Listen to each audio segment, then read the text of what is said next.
SUV na konektado sa kidnapping na nakita sa Officers Row ng Campo Crame, pinaiimbestigahan nga ng PNP. Dapat lang.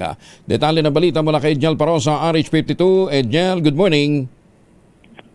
Kuya Angel, iniimbestigahan na sa loob ng Camp Crame kung may pagkukulang ba ang otoridad sa pagpasok at pagparada sa isang SUV na napag-alamang sangkot sa rentangay at kaso ng pagdukot o kidnapping.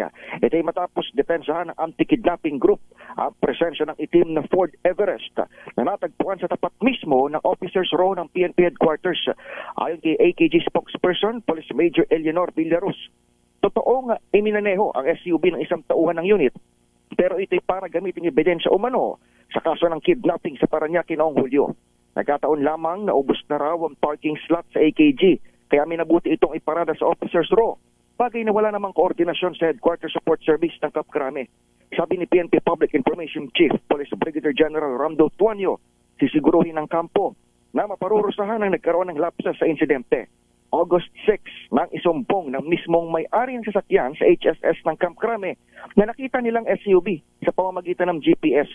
Narentahan kasi ito ng isang Chinese national pero hindi na nakabalik pa sa kanila. Ito sa Edgel Parosa, nag-uulat para sa DZRH. Una sa Pilipinas, una sa Pilipino. Edgel, kailan ito nirentahan at kailan kasi kung gagamitin ebidensya, ibig sabihin may nakapile ng kaso.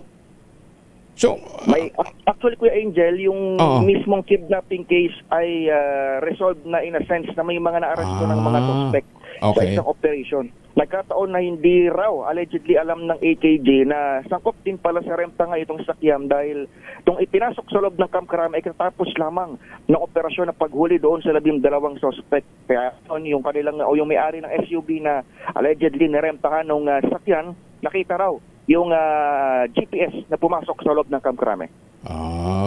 At least nagkaliwanagan, ano? Kasi baka mamaya doon sa petsa hindi magkasundo eh. Di ba?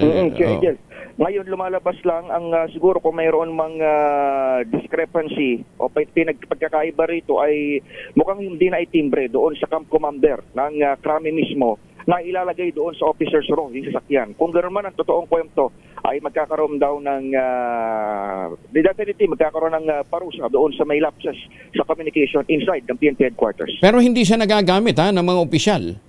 Walang gumagamit. Yun ang allegation na dahil nga nakitang mukhang AKG personnel yung nag-drive, kinonfirm na AKG personnel pero hindi naman daw ginagamit itong sasakyan na ito. Talagang ipinarada lang daw doon sa loob ng kampo. Sana nga, sa dami ng kinakaharap nating mga usapin ngayon wag naman sanang dumagdag pa yan. Di ba? Correct, Angel. At yan naman ay hindi pa rin tuluyang sarado dahil iniimbestigahan pa dito sa loob ng PNP Headquarters. Maraming salamat, Edgel. Thank you. Balik sa iyo, Kuya Angel. Maraming salamat si Edgel Parosa. Ayan.